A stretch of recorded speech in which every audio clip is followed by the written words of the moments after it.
Welcome everyone to my top 10 favorite films of 2019. Now, if you've been following me on Facebook, Instagram, or even see my reactions on Stardust, which if you've never gotten the app, I highly recommend that you do. I did post that I would post in my honorable mentions for 2019. And so instead of doing the usual posting reviews of my top 10 favorite films of the year, I figured I would do a video review for the first time. Before I start off with this list, I have to of course address one thing.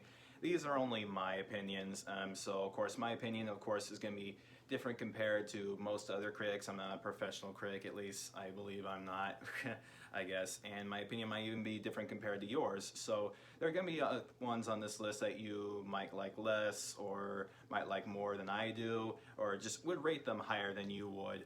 But either way, it's my opinion, so this is just how I choose to rate the films. Also, I have to address I have not seen every single film this year, unfortunately. There are still quite a few I do really want to see that are still out right now, I believe, that I still haven't seen at the moment, like Uncut Gems, The Aeronauts with Felicity Jones, and also Sam Mendes' new war epic, 1917. I still plan on seeing those, but right now I haven't seen them at the moment, so I figured I want to get this video out there, want to make this list right now, so that way you can just get it done. Starting off with the list, we have what is a pretty huge surprise to me, Fighting with My Family, starring Dwayne Johnson, Nick Frost, Lena Headey, Florence Pugh. I have no real passion for like the WWE or sport films, anything like that, and I love this movie. I really just, I enjoyed this more than Avengers Endgame, and that's a huge surprise. The writing and the directing, mostly the writing that done by Stephen Merchant, who is just, his writing is so fresh and so funny. There are just some really hilarious moments with surrounding Florence Pugh's character, where she portrays the famous wrestler Paige. She is fantastic. I really enjoyed Florence Pugh in this movie, especially the drama with her family and surrounding her brother and her getting into the WWE, her portraying this character. She is so just, I'm usually not someone who does this, but if she does not get nominated for a Best Actress award in the Academy Awards or Oscars, whatever, I'll actually be pretty disappointed. At number 9, we have what might just be everyone's favorite supervillain movie, of course, Joker, starring Joaquin Phoenix. When I saw advertisement for this movie, I wasn't so sure. The advertisement for this movie was just weird.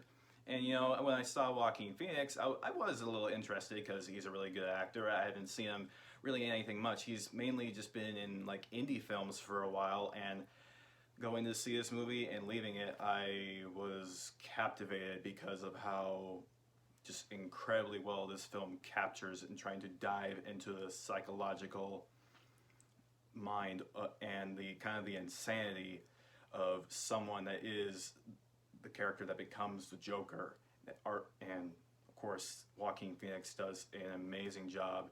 It's dramatic, it's really heartfelt.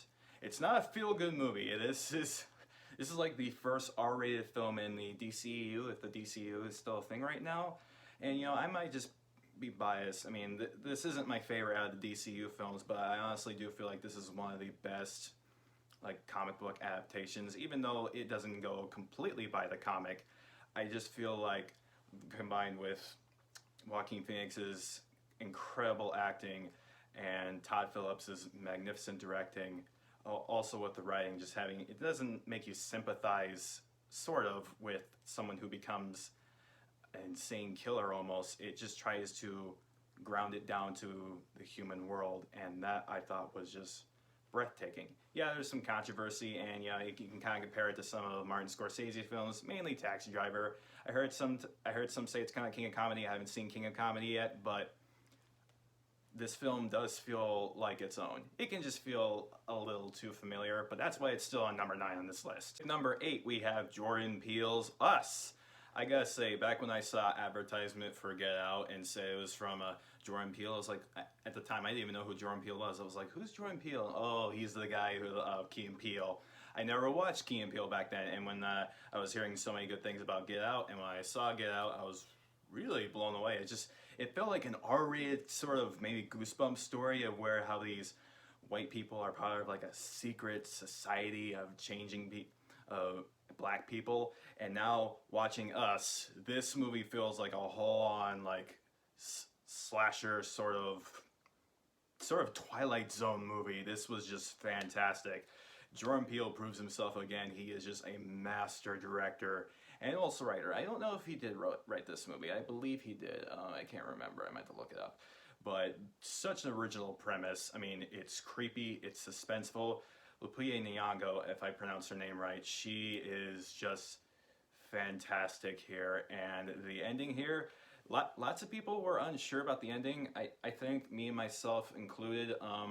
But having to look back at the ending, despite you have to accept the fact that Jordan Peele worked with a really small budget, so he wasn't able to show much. Won't spoil it, but with what he showed, I think was enough. And I think this is generally I think this is probably one of the best horror films of the year, no doubt. At number 7, what might be probably one of the biggest surprises of the year, Dolomite Is My Name.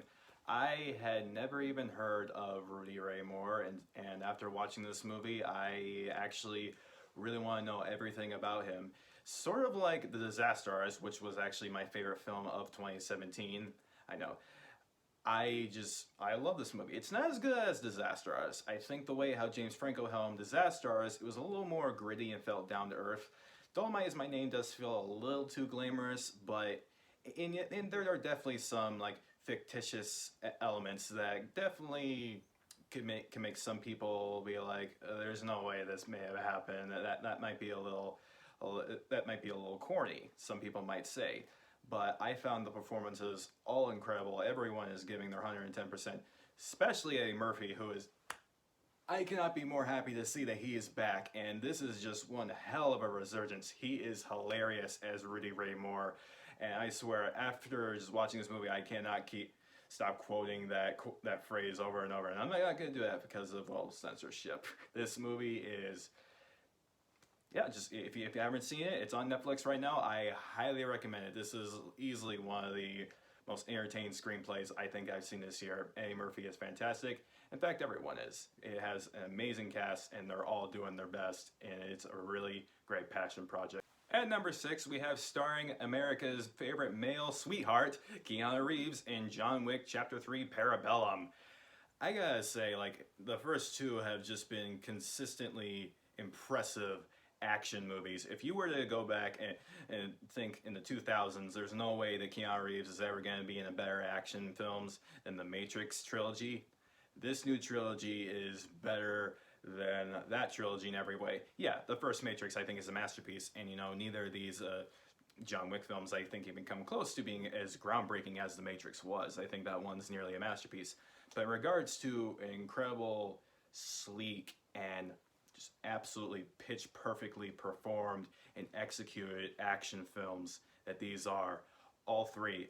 3 is honestly the best I think I've seen out of all of them. The first is pretty good, a little cliched story. 2, also really good, still a bit of a even more cliche story.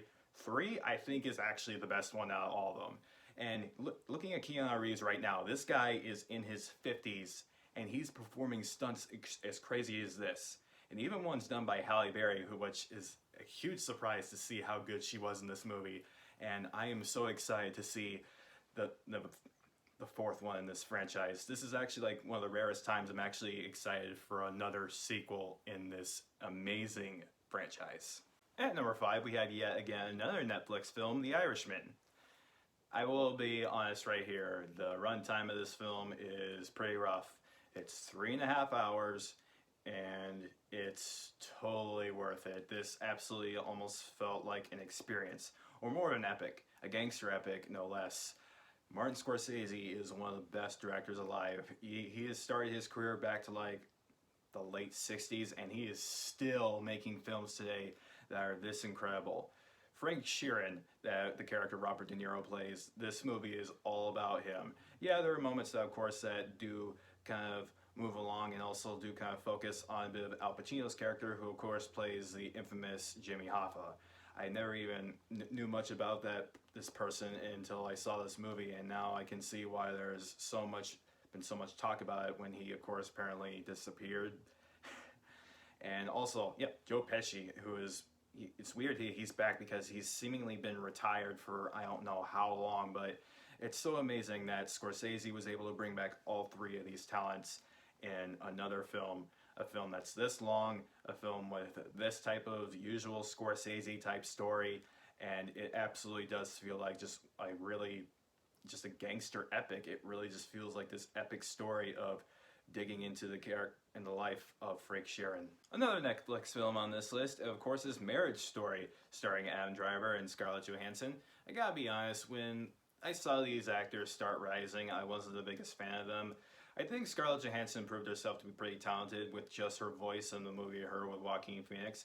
And Adam Driver I thought was really good in Force Awakens, but most of everything I found them to be very monotone. Not really here.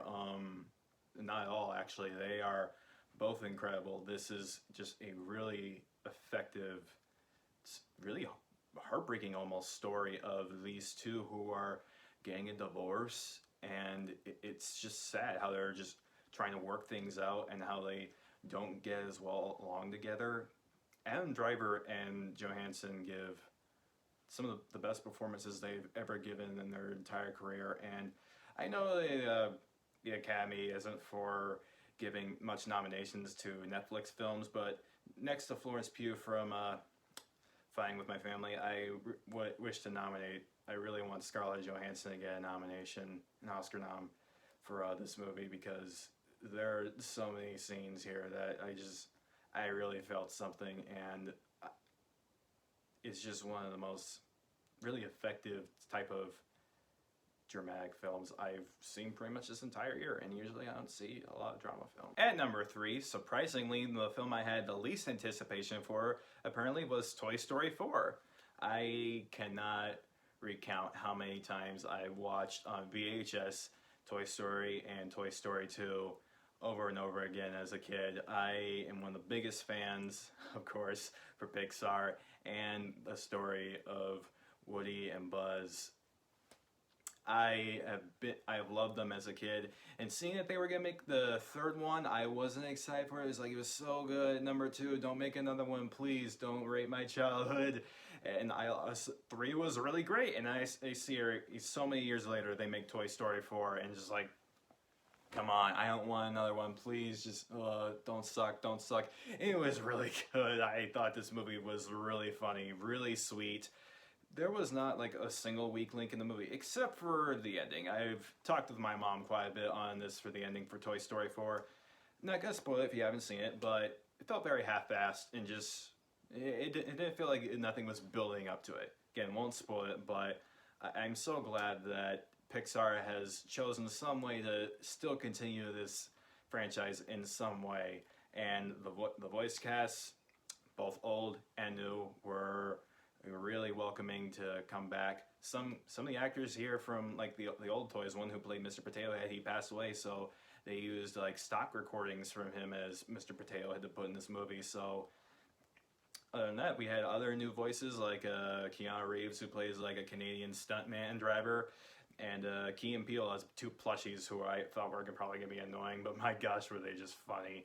If you're not a fan of Key and Peele, you may not like them, but yeah, they worked for me.